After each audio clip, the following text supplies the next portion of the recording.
राम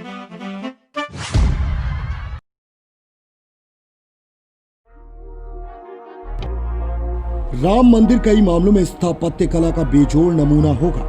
भव्य भवन पूर्व के उन तमाम कटु अनुभवों को ध्यान में रखते हुए तैयार किया जाएगा जिनका सामना पूर्व में करना पड़ा। भविष्य में मंदिर पर कोई आंच न आए, इसलिए गुणवत्ता और मुश्किलें सहने की क्षमता खास होगी। यही वजह है आकार प्रकार में तमाम बदलाव के बाद भी सदियों के संघर्ष का गवाह यह मंदिर भविष्य में 1000 वर्षों तक गौरव का एहसास कराने के लिए तनकर खड़ा रहेगा। बड़ा से बड़ा जलजला उसका बाल बांका नहीं कर पाएगा। भवन का डिजाइन रिएक्टर स्केल पर 8 से 10 तक तीव्रता वाला भूकंप आसानी से झेल जाएगा। मंदिर के वास्तुकार आशीष सोमपुरा ने मीडिया से बातचीत में सोमनाथ मंदिर का उदाहरण पेश करते हुए को मिल सके उस हिसाब से हम लोगों ने, जैसे कि पहले ये शिखर और गुड़ मंडप था, अभी साइड में ये 2 मंडप और बढ़ाए गए हैं और एक फ्रंट में ये मंडप बढ़ाया गया है। परिवर्तित कर दिया गया। मगर भूमि पूजन से पहले प्रभु राम की महिमा की तरह उनके भावी भवन की तमाम रोचक जानकारियां लगातार सामने आ रही हैं। साथ ही प्रयोग किए जा रहे पत्थर दुनिया के अन्य मंदिरों से तुलना समेत कई दुविधाएं भी सिर पर उठा रही हैं, जिनका समाधान सोमपुरा ने किया है। उन्होंने बताया कि प्रस्तावित राम मंदिर उत्तर भारत की प्रचलित शैली नागर से निर्मित होगा। उत्तर प्रदेश, गुजरात, राजस्थान, दिल्ली, पंजाब, हिमाचल, जम्मू आदि में स्थापित सभी मंदिर इसी शैली पर बने हैं। वास्तव में यह हमारी क्षेत्रीय पहचान है, मगर धार्मिक पहलू भी है। उत्तर भारत में भगवान के सबसे ऊंचे दर्जे को ध्यान में रखते हुए सभी मंदिरों में उनका वास स्थल भव्य बनाया जाता है, जबकि प्रवेश द्वार छोटा रहता है। वहीं दक्षिण में एंट्री गेट को काफी बड़ा रखा जाता है और भगवान का वास स्थल छोटा रहता है। वहां मान्यता है कि भगवान सूक्ष्म की तरफ जा रहे हैं, इसलिए उनका वास स्थल भी वैसा ही रहे। दुनिया में अन्य मंदिरों के मुकाबले राम मंदिर कहां खड़ा है? आशीष बोले, सदियों बाद आए शुभ अवसर पर आकार की तुलना बेमानी है। इतना यकीन दिलाते हैं कि एक नजर में देखने पर यह देश का सबसे भव्य मंदिर प्रतीत होगा, टिकाऊ होगा, जिसके लिए 200 फीट की खुदाई कर मिट्टी टेस्ट की गई है।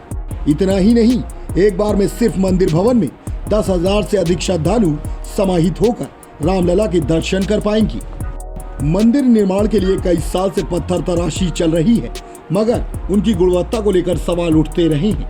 इस मुद्दे पर आशीष ने कहा कि कार्यशाला में जो पत्थर तराशे हुए रखे हैं उनका ही इस्तेमाल होगा। इन्हें राजस्थान के बंसीपुर पहाड़ क्षेत्र से लाया गया है। इन्हें बलुई पत्थर कहते हैं। अपनी कैटेगरी में यह सबसे बेहतर क्वालिटी का पत्थर है, मगर मार्बल से तुलना में नहीं है, वह ज्यादा बेहतर होता है। फिर भी हमने इसका तोड़ निकाला है। भविष्य में पानी रिसाव और रंग बदलने की दिक्कत को केमिकल कोडिंग से दूर कर रहे हैं। यह पूरी तरह से सुरक्षित और लंबी आयु तक टिकेगा।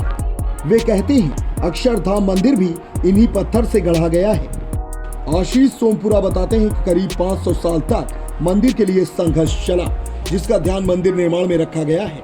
इसीलिए हमने इस तरह डिजाइन तैयार की है ताकि संघर्ष की अवधि से दूना यानी करीब 1000 साल तक यह मंदिर अपनी भव्यता और स्थापत्य कला का एहसास कराता रहेगा।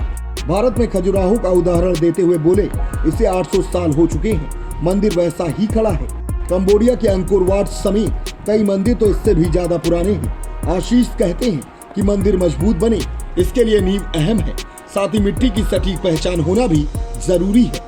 इसे ध्यान में रखते हुए हमने 200 फीट खुदाई करके मृदा परीक्षण किया है। उसकी रिपोर्ट आने के बाद ही नींव की गहराई तय होगी। मंदिर पर लागत कितनी आएगी, इस पर आशीष बताते हैं कि अभी कुछ भी कहना संभव नहीं है। डिटेल प्रोजेक्ट तैयार होना बाकी है।